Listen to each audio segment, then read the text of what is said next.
నా పేరు ఏనుగు మల్లారెడ్డి, మా సంగెం గ్రామం. ఇది సర్కార్ సేఫ్ జిన్ అనే రకం పెట్టినాము. 130 రోజుల వయసు మీద ఉంది ఇది. తాత కూడా మంచిగా ఉంది, గింజ దొడ్డు ఉంది. ఒక లంప కూడా బాగా 30-35 పిలకల దాకా వచ్చింది. దిగుబడి కూడా సుమారుగా 35 క్వింటాల దాకా వచ్చే అవకాశం ఉంది. ఈ చీడపీడలు అన్నిటికీ తట్టుకుంది, అన్ని తీరులా బాగుంది చేను. 2 కర్రలు అయినా హైబ్రిడ్ తోటి తట్టుకొని మంచిగా గొలుసు బాగుంది, అన్ని తీరులా మంచిగా ఉంది చేను. ఓకే అండి, థ్యాంక్ యూ. హ్యాపీగా ఉన్నారా మీరు? మళ్ళీ నెక్స్ట్ వానాకాలానికి ఏదేస్తారు? మళ్ళీ కూడా ఇదే. ఎన్ని ఎకరాలు మీకు? ఇప్పుడు అయితే 5 ఎకరాలు పెట్టినాము. మీ తోటి రైతు సోదరులకు ఏం చెప్తారు మరి? నెక్స్ట్ పెట్టొచ్చు, వానాకాలం యాసింగ్ 2 పంటలు వస్తుంది ఇది. పోయిన వానాకాలం కూడా పెట్టినా, మాకు 35 క్వింటాల దాకా వచ్చింది వానాకాలం కూడా.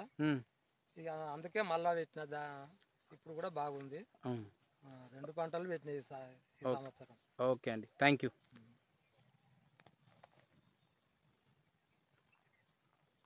నా పేరు వంగపల్లి శ్రీనివాసులు, వైష్ణవి ఫెర్టిలైజర్, మా సంగెం గ్రామము, పొలిగొండ మండలము.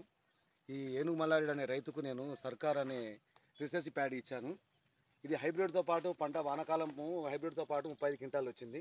చీడపీడలు తట్టుకుంది. అన్ని మా విత్తనాల రేట్లో కూడా రైతుకు చాలా సేఫ్ ఉన్నది.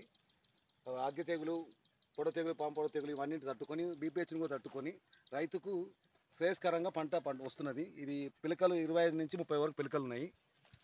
30 నుంచి 35 క్వింటాల వరకు ధాన్యం దిగుబడి వచ్చే అవకాశం ఉన్నది. రైతుకు పెట్టుబడి తగ్గే అవకాశం ఉన్నది. అందువల్ల రైతులు దీన్ని ఈ రీసెర్చ్ ప్యాడ్ పెట్టి 2 పంటలు పెట్టుకోవాల్సిందిగా రైతులకు నేను విన్నవించుకుంటున్నాను. ఓకే అండి, థ్యాంక్ యూ సో మచ్.